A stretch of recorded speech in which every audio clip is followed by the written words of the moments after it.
You do need a good business support system with people who are already doing great stuff, with people who are trying to do great stuff, but people who are focused on that.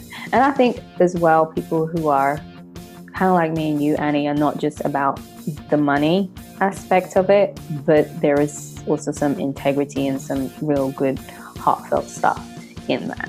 This is Rebel Therapist, a podcast for entrepreneurs who are trained as therapists and who want to level up their businesses, make a bigger impact, feel fulfilled, and be very well paid. I'm your host, Annie Schusler. This week, I'm talking to Bianca Hughes, an entrepreneur and therapist in Atlanta, Georgia. Listen as we talk about how she decided to create an online group coaching program. You'll hear how she narrowed her niche, why she created this program, and the toughest parts of making it happen. Welcome, Bianca. Thank you so much for coming back and being with me. Thank you for having me back, Annie. So I want to talk to you this time about your new project. So last time you were on the podcast, you were talking about building your private practice, using your superpowers. And one of those things was your superpower with video, and that you discovered that using video as your form of content creation really worked for you, and particularly live video. And now I want to talk to you about something else, which is a program that you're creating and offering in 2019. So you've been working on perfectionism for a long time and working with perfectionists. Not that you would know anything about that personally, or I would know anything about that personally. But for a while, you've known that you wanted to create some kind of coaching program. And when you just recently did my Rebel Therapist Mastermind, which was called something different at the time, you were getting ready to level up your therapy business.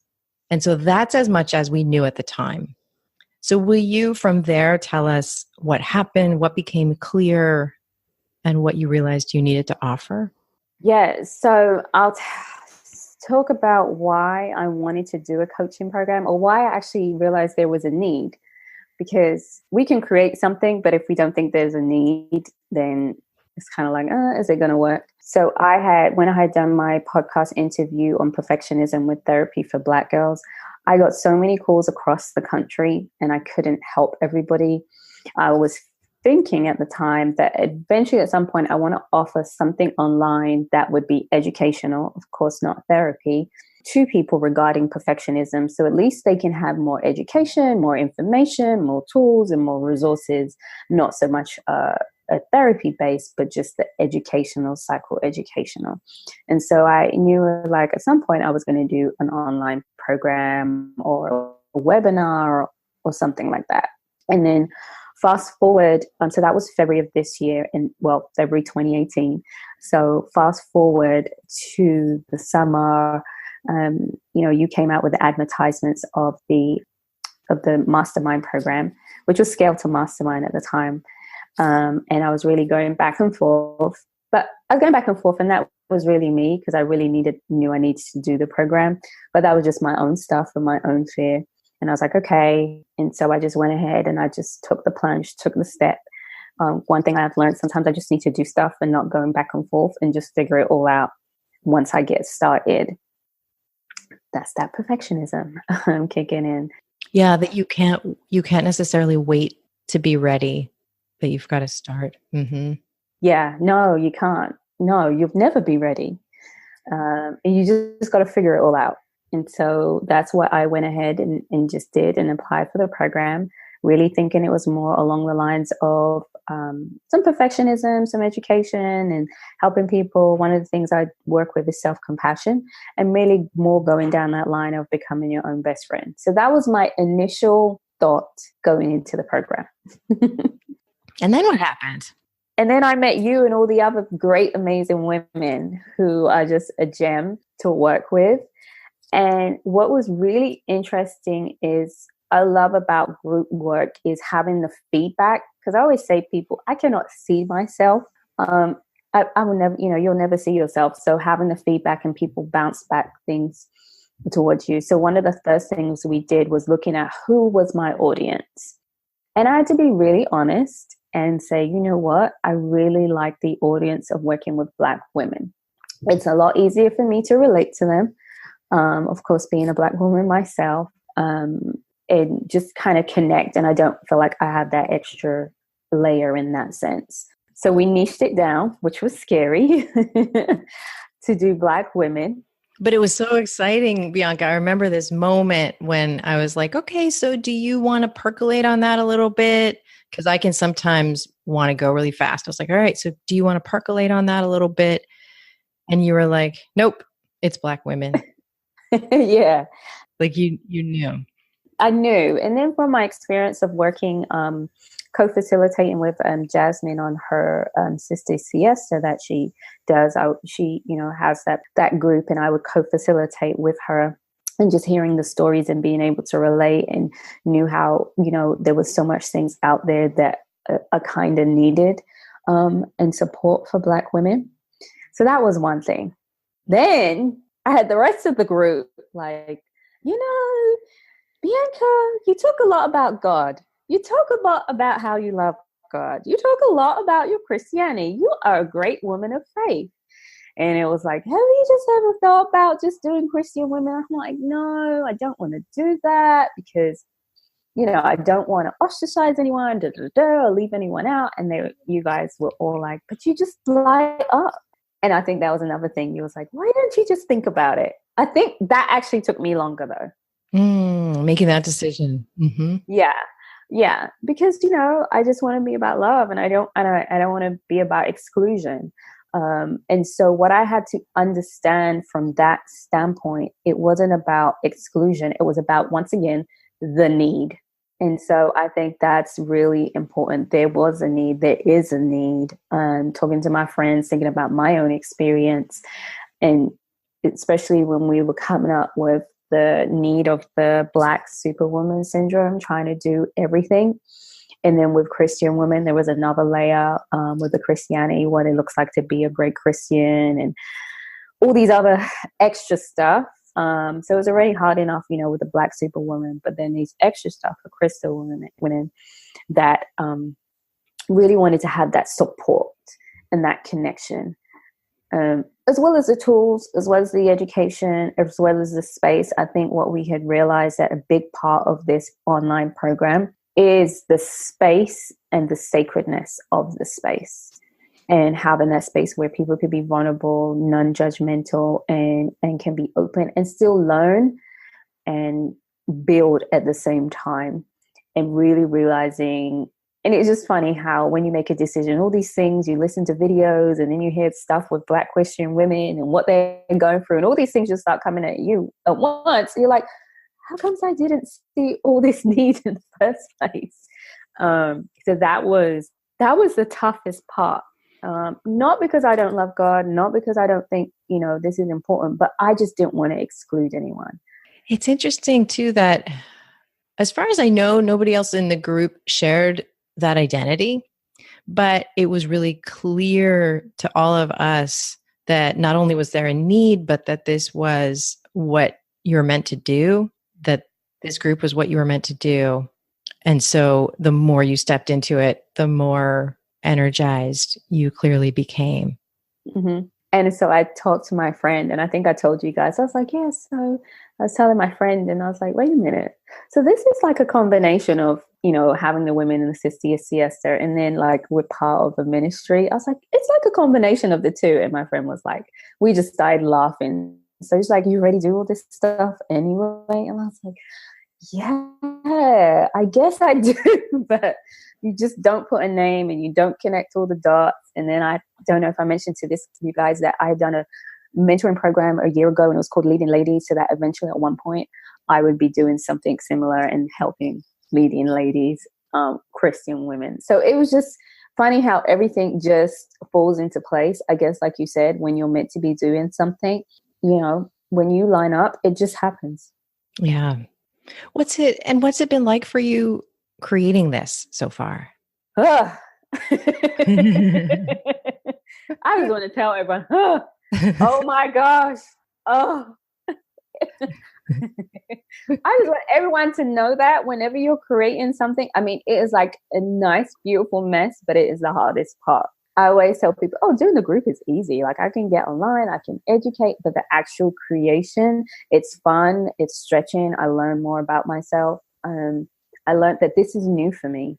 The actual creation by myself is really new in the sense like this is just going to be me. I'm not in a group with anyone. I'm not supporting anyone. This is just me headlining. That's scary. But in the creation process and getting it all together, I just learned so many tools, really had to dig down deep about, okay, what does it need to offer this program? What is the need? As well as talking to my friends, listening, watching things. I love to learn. So it's been a great learning experience. And I think that's the one thing you guys are like, when are you going to stop learning, reading and just do it? I think that's my kind of like procrastination. I learn a lot about the procrastination and self-sabotage and self-rejection that I do in this process. You guys really helped me put a name to it. And that was really key for me. So that, going forward in any other projects I do, I'm aware that I can do that and what does the science look like. Oh, and so sometimes that self-sabotage could be kind of sneaky, right? Because it wasn't you doing anything destructive. It was you doing something positive, which is learning, researching, just exploring, but it can become self-sabotage if it's slowing you down and not allowing you to do. Yes. Yeah, it was really sneaky. So I could see how you might need a community to point it out to you. Absolutely. Absolutely. And then, of course, having the community, having the other women, Miranda and April was just, I know Annie, we were on the group in Facebook, but we were going hard in the WhatsApp group. Yeah. The three of you created a WhatsApp group so that you could just keep talking, supporting each other between calls. Yeah. And I just think it was just great to have all our different, personalities that just gelled so well and was able to support one another. So I think having that Facebook group with you, having the WhatsApp group, and, even one day we just I was having a hard moment. And then it was like, okay, let's video. And we just video conference on a Saturday night. It wasn't even about what we were doing. It was about other stuff. And we was really able to support one another. So it became a lot more than, oh, we're just masterminding. I know I can reach out to them and vice versa. We can reach out to each other when, and I know that none of us is going to let each other not get our programs done.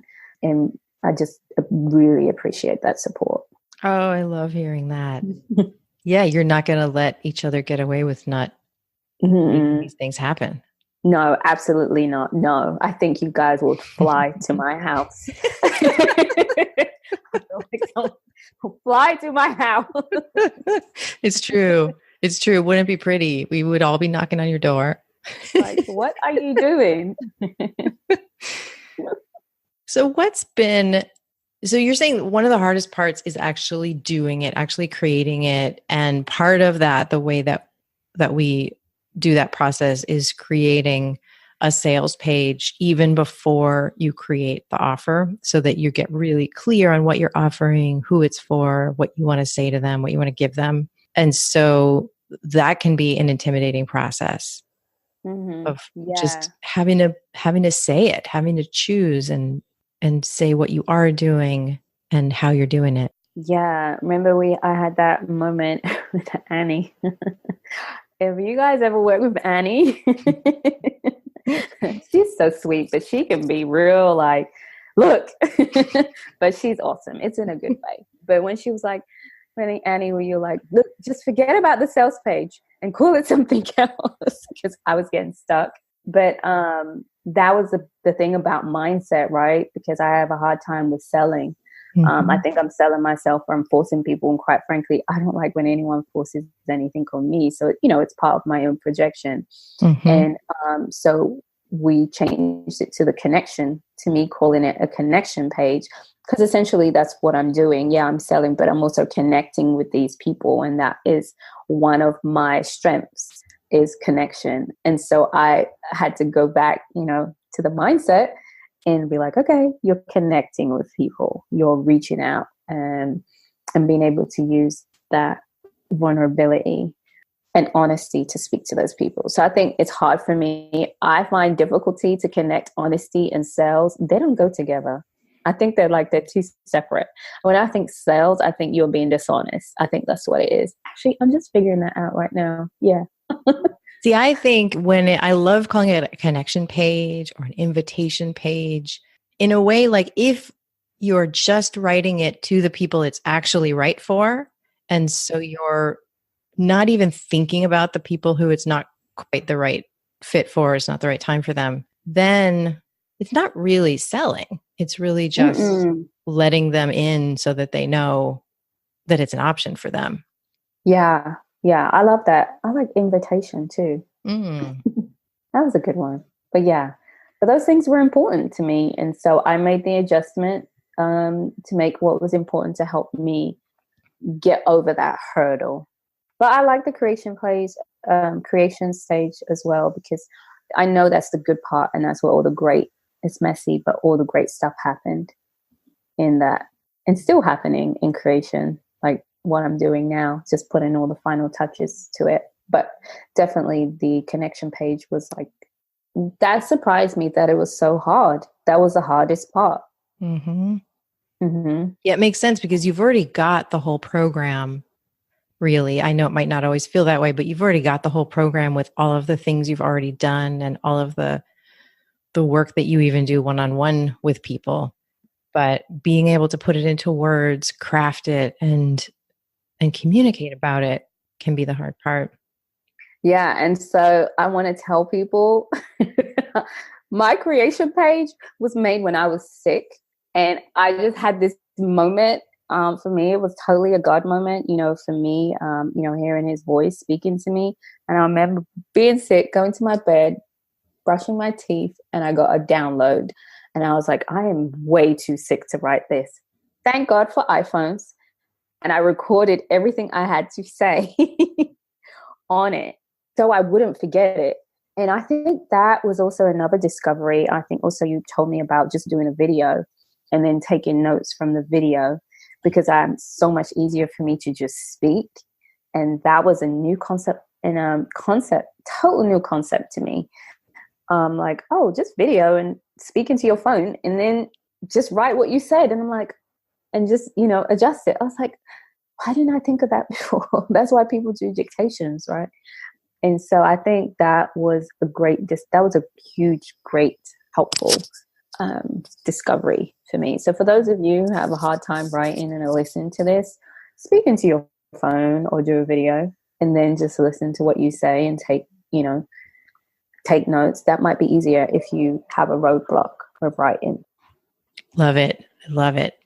And will you tell us just like an outline of what the program is? Like we talked about who it's for, but what's kind of the before and after for this person in your program? Yeah. So the program is called Permission to Be You and Thrive. Like I said, it's for Black Christian women. Online. It's an 8-week online coaching program. So we'll meet once a week for an hour and a half. There'll also be things to do in between those sessions.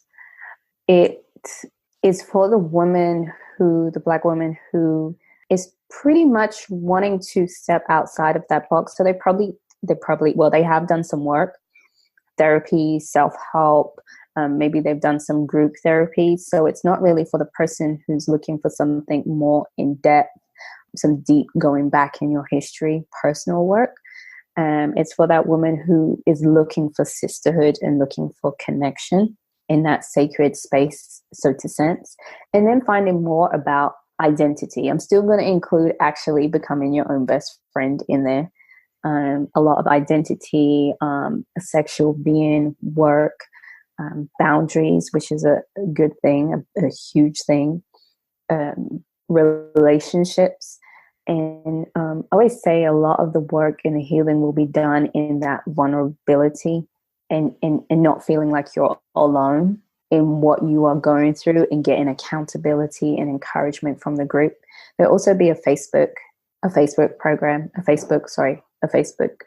group that people can go into as well. And I like to say, and I kind of put this on the page as well, that this was the program that I needed when I knew I needed help and was willing to ask for that help and be open to receive the help in my own life. Because a lot of my time, I just wanted to do it all alone. But when I realized I no longer could do it alone and I needed help and I needed support, that was definitely where I was at. And it's for that Christian woman that's having problems with maybe gender roles.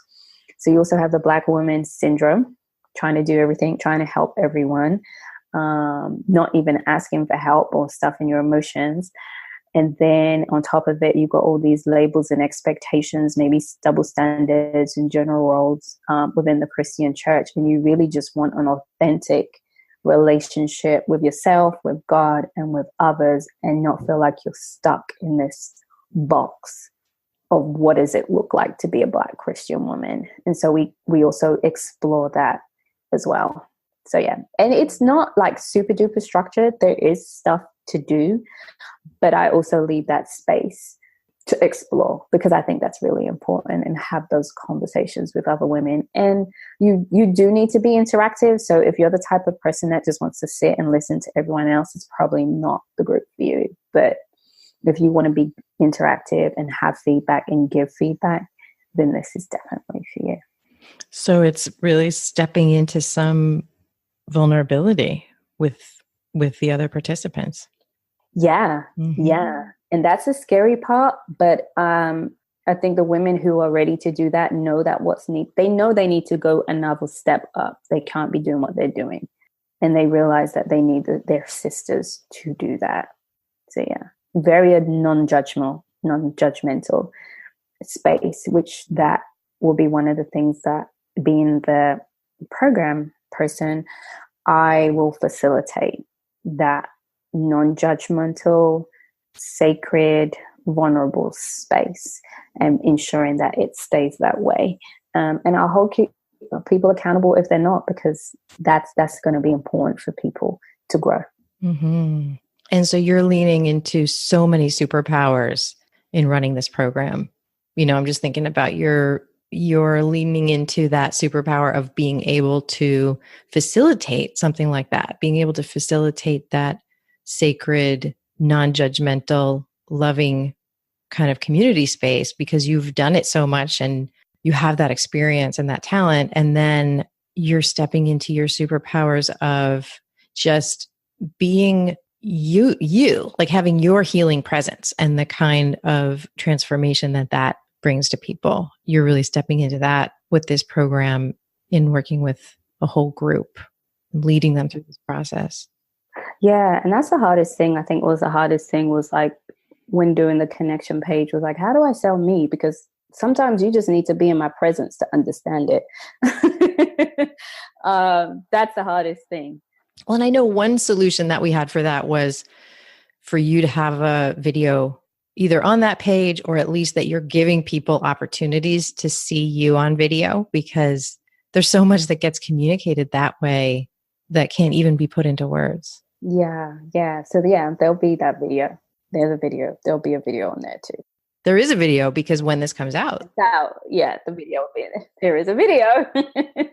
I find that to be one of the best ways to get things done too. Is you tell people it's coming and then it is. Yeah. Yeah, that worked for me too. I was like, oh my gosh, and I've been talking about it, and I've mentioned it to people for those who are doing it. So because I've been talking about it, people are going to ask me, so when are you doing that thing again? So yeah. And I've been putting the feelers out there, whether it's with friends, like, okay, do you like this title? This is the program I'm doing. What do you think?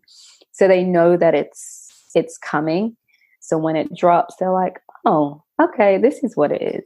So yeah, they're ready for it. You've kind of warmed it up. Mm-hmm. Mm-hmm. Which I think is important because it warms people up and it holds me accountable. Yes. Mm-hmm. What's your vision? And you don't have to know for sure, but what do you kind of dream into in terms of what the breakdown might look like in the future between running online programs and other kinds of group work and then having one-on-one sessions? Um, so I see clients twice a week, and I had already done that from the beginning because I already said from the beginning, I am not just going to do therapy. So I had known that from when I graduated school that this would not be my only thing. So that's why I actually have all well, 2 days because Friday I just more connect with people. But this is why I had Wednesday, and now I'll have Mondays as well. So I already had set that up in my mind to have that space to do other stuff. So I have been thinking about just doing short courses online where people can purchase it at any time versus just because I need to protect me. I can't do everything for everyone.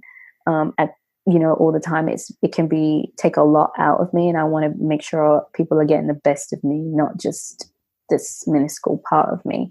So I have thought about just doing short programs, short maybe on perfectionism and anything else that comes up that people can just go online and buy at any time. Of course, an ebook and then a book is another thing, so it doesn't always take from me.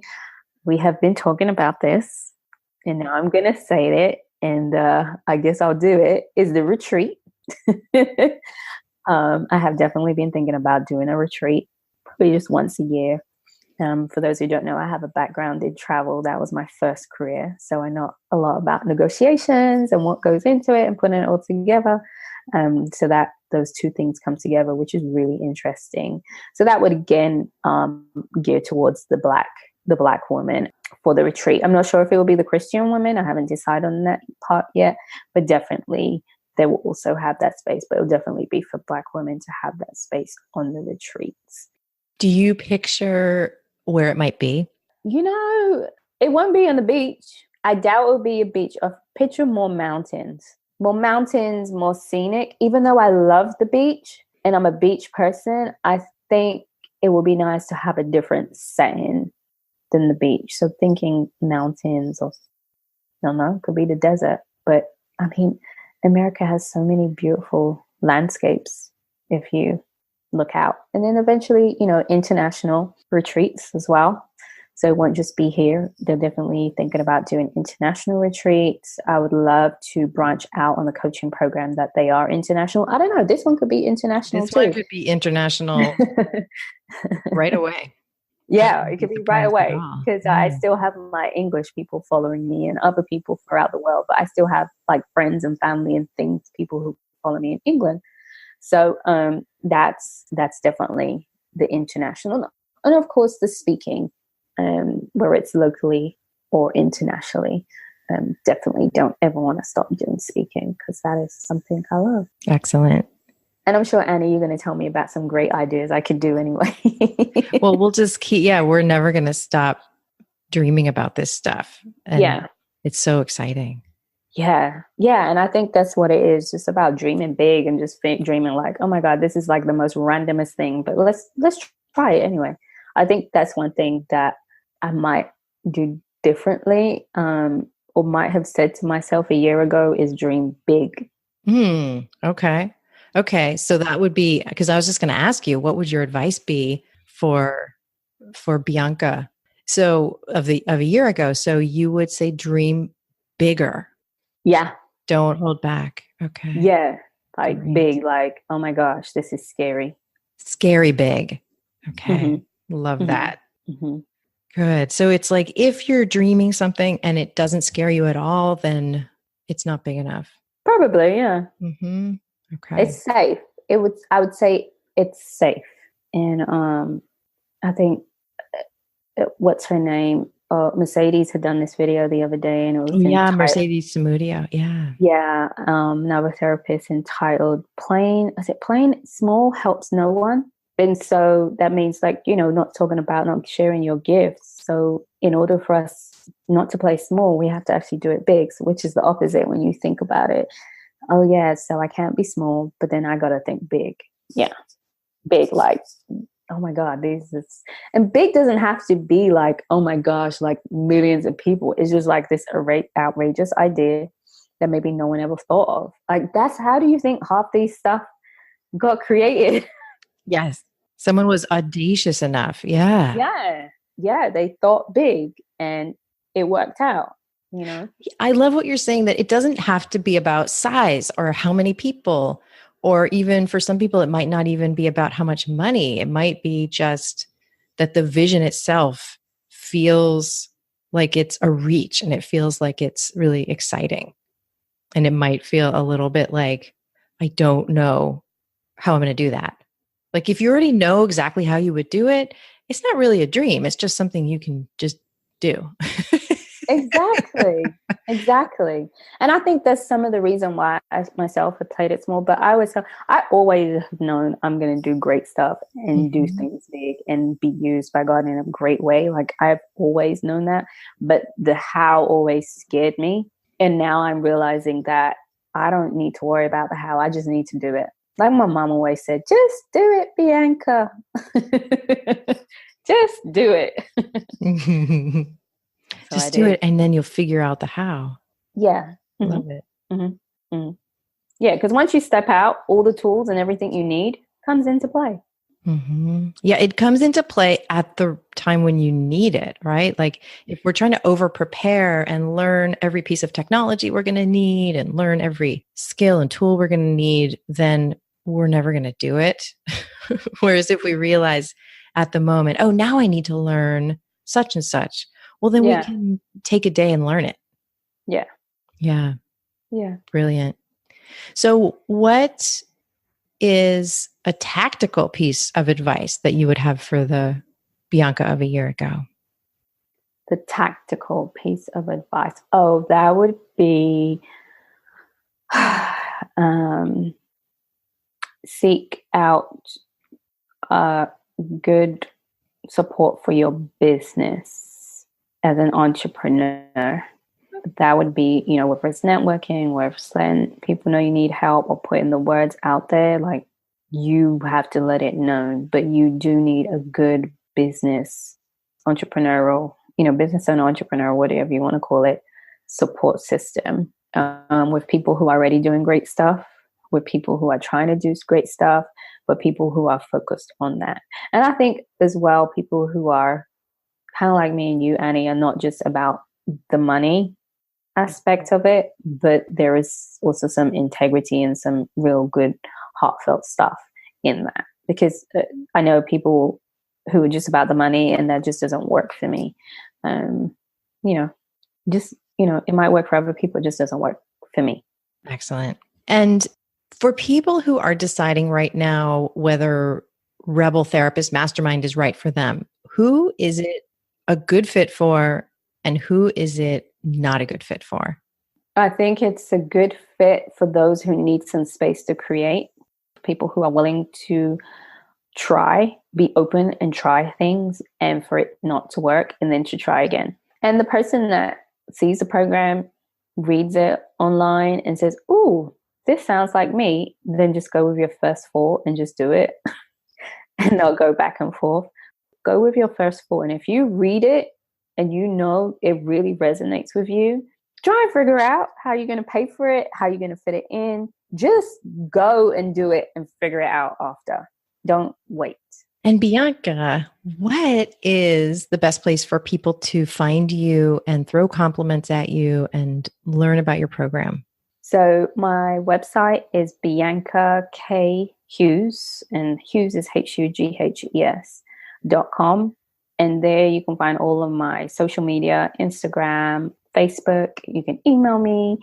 My email address is on there. You can call me, is on there. And then information on the coaching program will be on there too, where you can also sign up for the coaching program. Excellent. Thank you so much for being here again, Bianca. Such a pleasure. You're welcome. I forgot. Did you need to know how much it was, the program? Oh, yeah. Why don't you tell us? I forgot. So for those, it is 1250 for the coaching program for 8 weeks. Again, like I said, that includes the Facebook group, an hour and a half weekly. Also, when you sign up, you'll get I'll talk to you for about half an hour on the phone, just so I can kind of get to know you a bit. more and about your reasons for the program. And for those who do need payments, it will be in 3 monthly payments, so 450, 400, and 400, for those who need to break it up. And the first step is just go to biancahughes.com. Yeah. And the coaching program will all be online, just for those who I really want to reiterate that it's online. Excellent. All right. Thank you, Bianca. You're welcome. Thank you. Thanks for listening. If you're leveling up your business like Bianca did, this might be for you. Rebel Therapist Mastermind is a small group coaching experience with me and some of your most motivated and wonderful peers. We're taking our last applications for this round on Thursday, January 31st, 2019. Rebel Therapist Mastermind guides you through the whole process of leveling up your business and doing more with your superpowers. We help you identify what your offer will be, whether it's going to be a therapy center, a book, a podcast, an online course, a workshop, or something else. Then we go through the entire process of creating and testing your idea, adjusting it along the way, creating your bold and unique message, and delivering it to your people.